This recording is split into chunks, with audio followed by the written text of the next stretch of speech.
1+ year,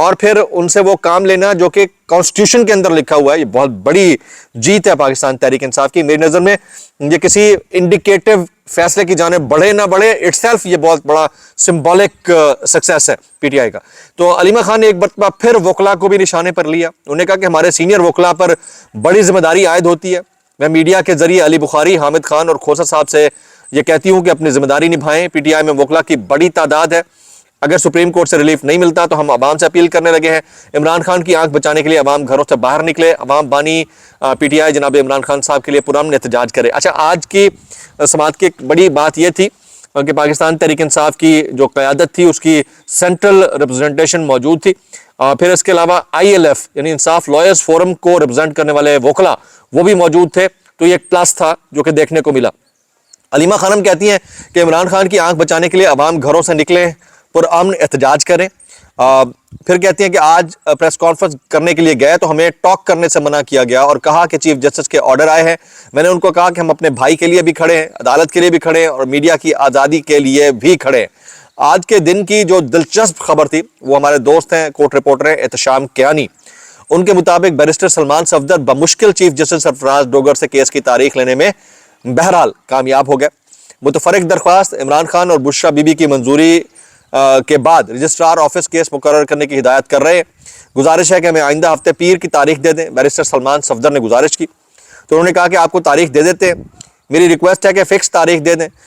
اس کے بعد calendar دیں ذرا چیف جسٹس سرفراز ڈوگر کی اپنے سٹاف کو ہدایت, اور آپ کو 11 مارچ کی تاریخ دے رہے ہیں. اور اس طرح 11 مارچ کی جو تاریخ ہے وہ مقرر کر دی گئی عمران خان صاحب کے اس کیس کی سماعت کے لیے. 11 مارچ کافی لمبی تاریخ ہے لیکن بہرحال 1.5-2 ہفتے کے بعد آئی جائے گی. علیمہ خانم کہتی ہیں عمران خان کے مقدمات کو کئی ماہ لٹکا کر رکھنے کے لیے اسلام آباد ہائی کورٹ میں درخواستوں کے اوپر اعتراضات لگا دیے جاتے ہیں. ہم سمجھ رہے تھے کہ کوئی بہت بڑے اعتراضات لگ گئے لیکن پتہ چلا کہ تکنیکی اعتراضات ہیں, کہیں زیر نہیں ہے, کہیں زبر نہیں, کہیں پیش نہیں, کہیں فل سٹاپ نہیں, اور اعتراض ہے کہ کہیں فلیگ نہیں لگا ہوا. اب جج نے اعتراضات دور کر دیے, امید ہے کیس جلد لگ جائیں گے جناب. اسی دوران نورین خانم صاحبہ نے کہا, وہ کہتی ہیں یہ چاہتے ہیں کہ عمران خان کی دوسری آنکھ بھی ضائع ہو جائے. یہ تو پرامن رہنے کی بات کر رہے ہیں, میں تو پرامن کی بات ہی نہیں کرتی. کہتی ہوں لوگوں کو احتجاج کے لیے نکلنا چاہیے, آنکھ کے بدلے آنکھ ہوگی, ہم حساب لیں گے, ان کی آنکھیں بھی نہیں بچیں گی. آج کا دن ایک اور امپورٹنٹ دن تھا. اس وقت جس وقت میں یہ ویڈیو ریکارڈ کر رہا ہوں ملاقات کا وقت ختم ہو چکا ہے. عمران خان صاحب سے ملاقات کے لیے آنے والوں میں شاہد خٹک صاحب, مینا خان آفریدی داغل ناکہ پہنچے, شفیع جان شفقت جہان بھی داغل ناکہ پہنچے, اور پولیس نے پی ٹی آئی کے ان رہنماؤں کو اڈیالہ جیل کی جانب جانے سے روک دیا. اس کے موقع پر شاہد خٹک کہتے ہیں کہ عمران خان بیمار ہیں, ہمارا پورا فوکس ان کی صحت پر ہے. ہمارا مطالبہ ہے کہ عمران خان کے ذاتی معالجین اور فیملی کی موجودگی میں ماہرین امراض چشم سے مرض کی تشخیص کروا کر انہیں شفا انٹرنیشنل اسپتال منتقل کر کے علاج کرایا جائے.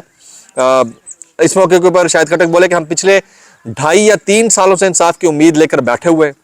اگر جسٹس ڈوگر جیسے ججز نہ آتے تو آج عمران خان جیل سے باہر ہوتے. علیمہ خان بھی بہت غصے میں تھی. انہوں نے کہا کہ سیاست ہم نہیں, جسٹس ڈوگر کر رہا ہے. کوٹ الفاظ ہیں علیمہ خانم کے. وہ کہتی ہیں جس کو لاہور ہائی کورٹ سے چن کر لایا گیا کہ عمران خان کے کیسز نہ لگ سکیں, کیا یہ نظام انصاف ہے؟ ہم نے 26ویں ترمیم سے پہلے اسلام آباد ہائی کورٹ میں کئی ججز جس میں جسٹس محسن اختر کیانی, جسٹس میاں گل حسن اورنگزیب, جسٹس بابر ستار, جسٹس سردار اعجاز اسحاق خان, جسٹس سمن رفت امتیاز کو دیکھا. ان کا ایک لیول تھا, وہ سویلین کی بات سنتے رہے. آپ دیکھیں کہ معیار کتنا گر گیا ہے. جسٹس ڈوگر کی عدالت میں جاؤ تو اٹھ کر بھاگ جاتا ہے, عدالت کو پنجرے میں تبدیل کر دیا. یہ پاکستان میں ہو کیا رہا ہے؟ بیرسٹر سلمان صفدر بولے کہ 3.5 ماہ سے ہمیں عمران خان کے وکالت نامے دینے میں بہت دشواری ہے. جیل حکام سے بار بار رابطوں کے باوجود وکالت نامے نہیں دیے جا رہے. آئی جی جیل خانہ جات اس بات کا نوٹس لے اور جیل سپرنٹینڈنٹ کے خلاف ایکشن لے.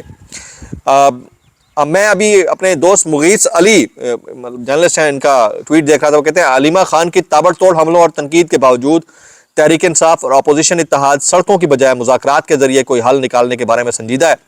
اپوزیشن اتحاد حکومت سے مذاکرات کے لیے آمادہ ہے اور حکومت کو مثبت جواب دیا جائے گا.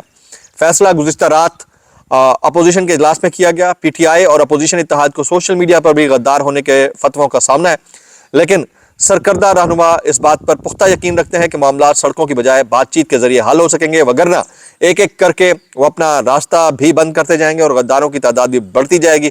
اپوزیشن اتحاد کا ماننا ہے کہ اس وقت پہلا مرحلہ سیز فائر کر کے عمران خان کو باہر نکالنا ہے اور دیکھنا یہ ہے کہ اس میں سے کیا نکلتا ہے۔ ابھی تھوڑی دیر پہلے زلفی بخاری صاحب نے ٹویٹ کیا، وہ کہتے ہیں thank you as always Lord Daniel Hannan and Lord Zac Goldsmith for raising your voices and asking the important questions about Imran Khan's health and democracy۔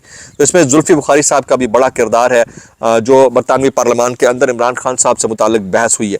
اب ایک طرف 3 عدد بہنوں کا ایک بھائی ہے جو جیل کے اندر موجود ہے اور اس کے لیے آواز کوئی اٹھائے نہ اٹھائے وہ کورٹ بھی پہنچ جاتی ہیں، وہ اڈیالہ جیل کے باہر بھی پہنچ جاتی ہیں۔ دوسری طرف ہمارا انٹلیکچوئل طبقہ ہے جو دین کی بات کرتا ہے، جیسے ساحل ادیم صاحب ہے، دین کی بڑی بات کرتے ہیں اور مساوات کی بڑی بات کرتے ہیں، rule of law and justice کی بڑی بات کرتے ہیں۔ عمر لا کے باقاعدہ لیکچرز میں دعوے کرتے ہیں کہ وہ لا کہاں کہاں پڑھایا جاتا ہے، لیکن خان صاحب کے لیے کوئی بات کرتے ہوئے نہیں سنیں گے۔ قاسم علی شاہ صاحب کبھی آپ بات کرتے ہوئے نہیں سنیں گے۔ طلعت حسین صاحب، ابصار عالم صاحب، اور پھر اگر کوئی بات کر رہا ہے تو اس میں ہارون رشید ہے، فلک جاوید ہے، سلم Javed Khan and many others. Maximum comments کیجیے گا، دعا میں یاد رکھیے۔ السلام علیکم ورحمۃ اللہ وبرکاتہ۔